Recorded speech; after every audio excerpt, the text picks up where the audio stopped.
Make your next move with American Express Business Platinum. Earn 5 times membership rewards points on flights and prepaid hotels booked on AmexTravel.com. And with a welcome offer of 150,000 points after you spend $20,000 on purchases on the card within your first 3 months of membership, your business can soar to new heights. Terms apply. Learn more at americanexpress.com/business-platinum. Amex Business Platinum. Built for business by American Express. This episode is brought to you by Honda. When you test drive the all-electric Prologue SUV, there's a lot that could impress you about it. There's the generous passenger space, the clean, thoughtful design, and the intuitive technology. But out of everything, what you'll really love most is that it's a Honda. Visit honda.com/EV to see offers. This episode is brought to you by PetSmart.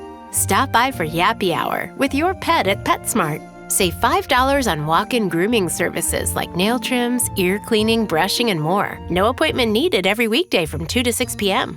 And while you're there, Yappy Hour includes exclusive in-store deals like 25% off pet toys. Visit services.petsmart.com/grooming to learn more.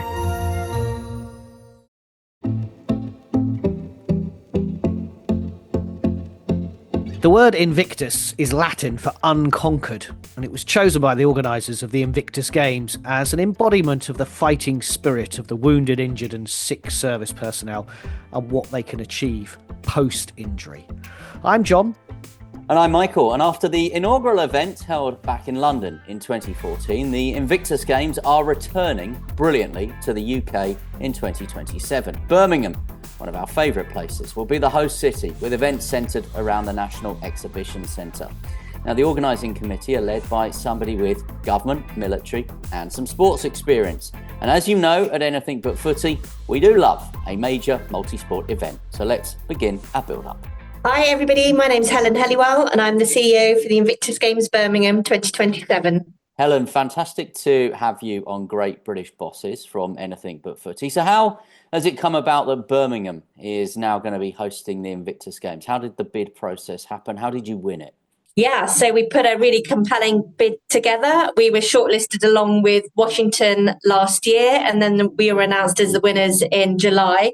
Birmingham's got so much going for it in terms of hosting international events like this. As you obviously know, the Commonwealth Games in 2022, but actually also, it's really connected to our armed forces. We've got the Queen Elizabeth Hospital in Birmingham, which treats our wounded, injured, sick. Our clinicians are trained at the Royal College of Defence Medicine there. And we've got a world-leading Defence Medical Rehabilitation Centre in the region as well. So not only is Birmingham known for hosting major international sporting events, and all that goes with that, with the fantastic volunteers that came from Birmingham to support it, but also it's got a really close connection to our armed forces community as well.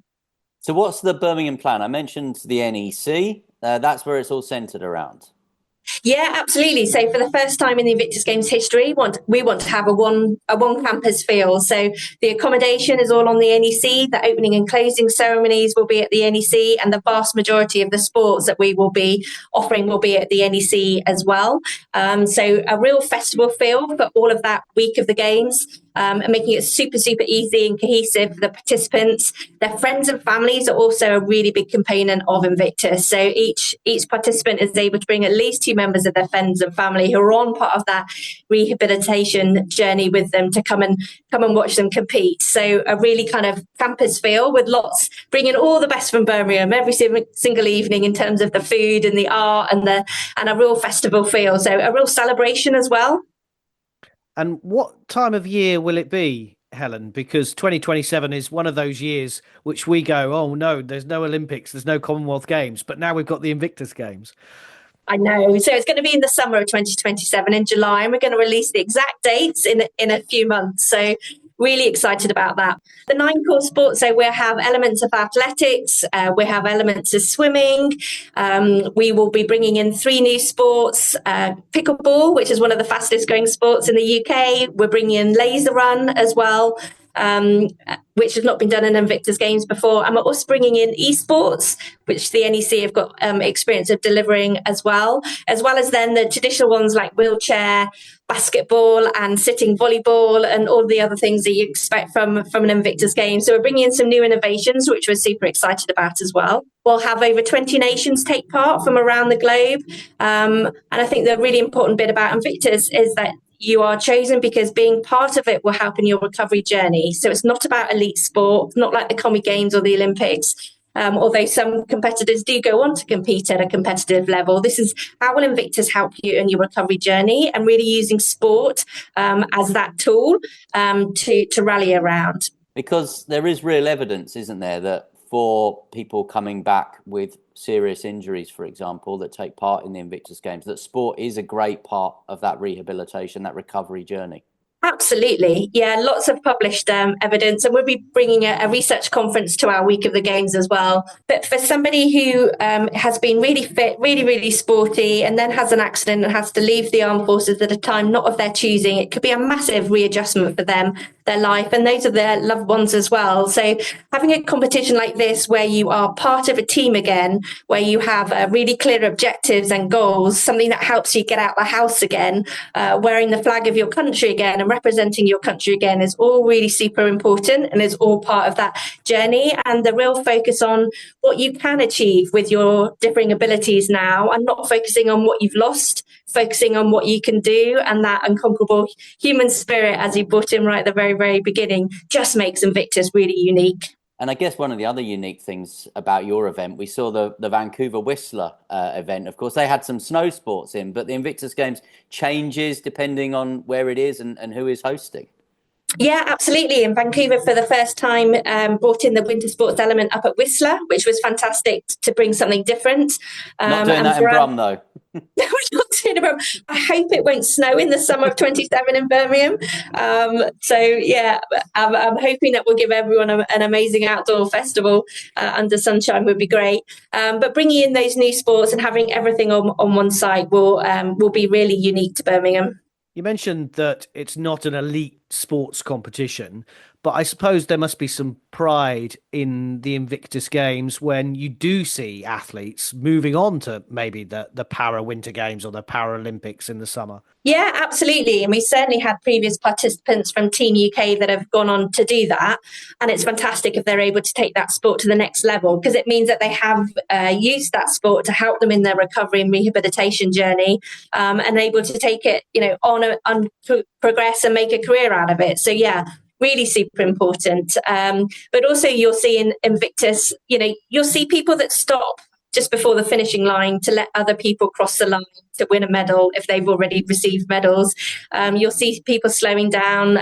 You'll see so much camaraderie, so much kind of teamwork, and across the nations as well. So, over 20 nations from around the globe, as I said, but the common thing they all have is that they have all served in the military and have all been wounded, injured or ill during their service. So they've got a common thread from whichever country they are taking part of in. And that is beautiful to see during the week of the Games as well. Yeah, I think one of the things you say is it's the focus on participation, and we shouldn't be looking, say, at the medal table and making sure that UK are up the top or whatever. Yeah, exactly. And we don't have medal tables in Invictus. There are, of course, people that do the tally unofficially, but we don't have an official medals table. But of course, all of the armed forces are so competitive. Of course, they all want to go in to win it.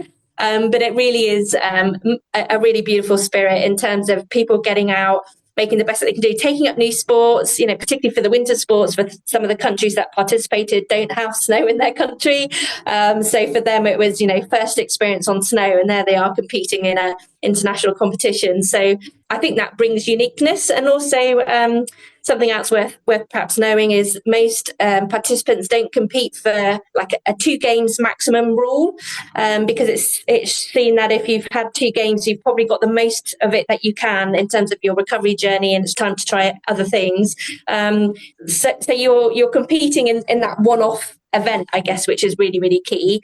And then it's really important that we work with all the participating nations to make sure there's a path after the games as well. So whether that's taking adaptive sport back into the community, we've had fantastic participants previously who've gone up and set up clubs in their local areas, which is why Invictus for 2027 is more than that week of the games. Our impact and legacy is really important for us, and I think that was a key focus of our bid as well. We're looking at publishing our legacy and impact ambitions this summer.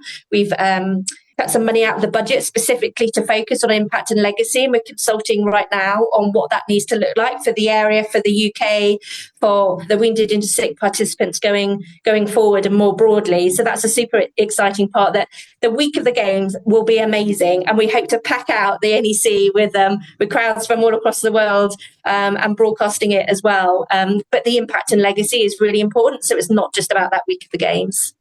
I was going to ask you actually, what goes into organising an event like the Invictus Games? Because there is so much focus, isn't there, on Olympic organising committees, and you know, Olympic organising committees are very much under a microscope. We are looking at every penny, we are looking at every decision. What goes in? What's the size and scope of your team and what you're having to do? Considerably smaller. So, it's out there in the public that the government have underwritten me to the tune of £26 million. That's what we factored in at the bid stage. But I don't want to use any more than that than I have to, which is why I'm going out to commercial partners and sponsors to help reduce any reliance on government money at all.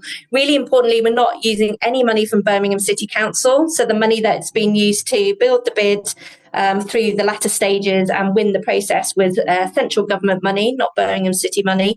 And I'm really working with commercial sponsors now to help reduce any reliance on the government underwrite. But my budget is tiny, as I said, 26 million compared to the Commonwealth Games and Olympic Games. So I'm hoping to patch a similar punch in terms of inspiring people around the world, but we're having to be really innovative and different in terms of how we deliver that. And that means a small organising committee as well. My team is growing, will continue to grow. I'm really fortunate to have the support of government. So I myself am on secondment from the Ministry of Defence, where I've been for over 20 years, and I have 3 military personnel working with me as well. And then I've built the team up with experts from event delivery and finance, and we continue to build the team. Lots of it. So I set up a special purpose vehicle. We're a registered company. We're also a registered charity with a charity commission. So that's the kind of vehicle that I've created to deliver this with a board of trustees, and now growing my team, which is really exciting as well. And do you feel when you go out to commercial partners and different stakeholders that the brand Invictus is one that people want to engage with, want to get involved with because of what it stands for and what we've seen it do in the past? Absolutely. Yeah. Super, super supportive. And I think we are lucky that we do have businesses supporting our armed forces community. We have something called the Armed Forces Covenant in this country, which is where businesses can sign up to show their support to the armed forces and ensure people aren't disadvantaged by their service. We have over 12,000 companies that have signed up to that Armed Forces Covenant. So, of course, those are the ones that we've gone to first to say this will be a fantastic way for you to visibly demonstrate your support to our armed forces community. And we're particularly focusing on those that have sacrificed the most. These are people that have been injured or ill during their service, who have made massive sacrifices. And I think that's something else I want to get out in the narrative, is what our armed forces are doing on the country's behalf every day. Because I think we perhaps lost some of that connection, particularly since Iraq and Afghanistan days. It's not as visible what defence is doing on the nation's behalf. So getting out some of that narrative on what they're doing and the sacrifices they make through the demands that the service places on them, I think is a really important part of our narrative too. Yeah, because you said something earlier, Helen, about the benefit of the Invictus Games, where you get to serve the country again, having served the country when something happened to you. And yes. I never really thought about it that way. And that makes total sense now. Now you've kind of clarified that. I thought it was a really good way of describing it. Yeah, and there's so much proud, I think, for serving people, ex-serving people, to wear the flag of their country on their arm again and to represent their country again and be in a uniform again. So much of that identity can feel like it's taken away if you have to leave the armed forces, particularly when it's not at your choosing because of injury or illness. So that really is an important part. And I think lifelong bonds are made between the team members and the Invictus community. And I think the Invictus Games Foundation itself, which is kind of the governing body, do a fantastic job in between the games, because there's obviously 2 years between Vancouver Whistler and the games we put on in Birmingham, in keeping that community together. They have something called the We Are Invictus platform. They do lots of events in between the games, after each games, where to get Invictus participants together as well. So I think that's a really important part of it, is that community and that sharing of knowledge. It's brilliant at the games. I'm so lucky to have been to 5 games now, to see how the families interact as well. There's lots of pin badge swapping going on, lots of stories. You'll see the kids not being able to share the same language, but sitting down in the Families Nations area playing Xbox together. It's really lovely to see those bonds built, and the groups, the communication groups, just keep on going way beyond the week of the games. I was going to ask, is there a personal involvement from your point of view, Helen? You said you're on secondment from the MOD, and you said now you've been to 5 games, but is there a personal connection? Well, yeah, I suppose my motivation for being in this world in the first place is back at a role I did back in 2005 and 6 in defence, when I worked in the underground bunker at PGHQ, no longer there, but where we ran our operations from. And I worked on Op Herrick. I went to Afghanistan a number of times, worked on a lot of operational policy, saw firsthand what our people did out there. But I also had responsibility for reporting on all of our fatalities and casualties. So 44 fatalities during my time in that role, but many, many, many more casualties. And when you're writing those reports about somebody's leg being blown off, somebody being shot in the chest, an IED exploding, those lives are going to be changed forever, not just theirs, but their families and friends as well. So that kind of probably, and then I got to see the facilities in Afghanistan, our amazing hospital out there, and saw the facilities back here where people were treated. And that probably influenced the rest of my career in defence, which has then mainly been spent in kind of the armed forces personnel world. So I was super lucky. So from Sydney onwards, Sydney was in 2018, to be involved in the Invictus Games as part of my defence role. And then in The Hague and Dusseldorf, I headed up the delegation for Team UK. Tiny part of the day job, but it really exposed me to the power of Invictus and just the transformation, seeing the participants and their families from pre-selection through to selection, through to then competing at the games. It's just transformational what the games can do in a way that so many other pathways don't. So that's what, when I heard that Birmingham were looking to place a bid, I offered myself as to be their government rep. And then when Birmingham ran into financial difficulties and said they can't lead it or fund it anymore, that's kind of when I said to the Ministry of Defence, my bosses, will you let me have a go at doing this? I'll do it on top of the day job. Let me see how far I can get in developing the bid and winning it. And here we are. Wow, you must have friends in high places to have managed to unlock that money and unlock that desire, I guess, as well, to carry on with that bid to bring the games to Birmingham, because we know that there's been significant challenges and, money is tight and there's a lot of different things that we could be spending cash on at the minute, but this is another important one. Yeah, and we had government ministers come out to each of the games, whether that's the previous games or this most recent games, and they are super, super supportive. From the previous government, who enabled me to look at the bid and see what I could do in supporting with the government underwrite, to this current government who put it in their manifesto as we were going into the election, and have continued to back me and the underwrite. And of course, our minister, the Minister for Veterans and People, is Al Khan's, who's also the MP for Birmingham Selly Oak. So for him, it's on his patch as well. And as a veteran, he really gets Invictus and what it's doing and what it will do for our people, putting the UK on an international stage. But we're all thought leaders on this as well. Our recovery and rehabilitation centres are some of the best in the world. And we've been doing a lot with Ukraine, particularly, who are obviously, still in the midst of some really heavy casualty rates, significant limb loss and amputees. We've got a lot that we can share with the world on this. Unfortunately, the world still needs this kind of expertise, and we're helping a lot with that. And support from the royal family, of course, because when we talk about Invictus, we know that a lot of people think, obviously, Prince Harry, it was his brainchild. Is he still sort of super supportive of the movement and the event? Absolutely. He's the patron of the Invictus Games Foundation. He is a real thought leader in this space as well. I was really lucky to spend time with him when we were out in Vancouver, Whistler, and to kind of update him on the bid and the vision for Birmingham, and he's really excited. And of course, the royal family more broadly are super supportive of our armed forces. I can't wait for the country to see the Invictus Games back here for the first, since 2014, since it was very first staged. Final question for me then, Helen. We've got some big announcements to look out for, effectively. You're gonna give us all the details in the coming weeks and months. Absolutely. So look at our website, Invictus Games Birmingham 2027.org. Google it, it's out there. Follow us on social media. We're building up our presence on YouTube, and we'll be building up our presence on TikTok and all those good places. So stay tuned on our website. Well, summer 2027. Keep it clear for the Invictus Games. It is coming back to the UK. It's going to be in Birmingham. Helen Helliwell, CEO of the Invictus Games, Birmingham 2027. Thank you for speaking to great British bosses from Anything But Footy. My pleasure. It's been fantastic to talk to you both. Thank you so much.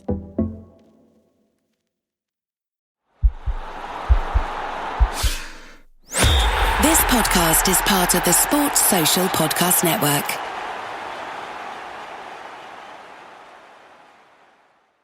With so many options, why choose Arizona State University? For me, the only online option was ASU because of the quality. Their faculty was really involved with their students and care about your personal journey. The dedication to my personal development from my professors, that's been extremely valuable to me. Earn your degree from the nation's most innovative university. Online. That's a degree better. Explore more than 300 undergraduate, graduate, and certificate programs at asuonline.asu.edu.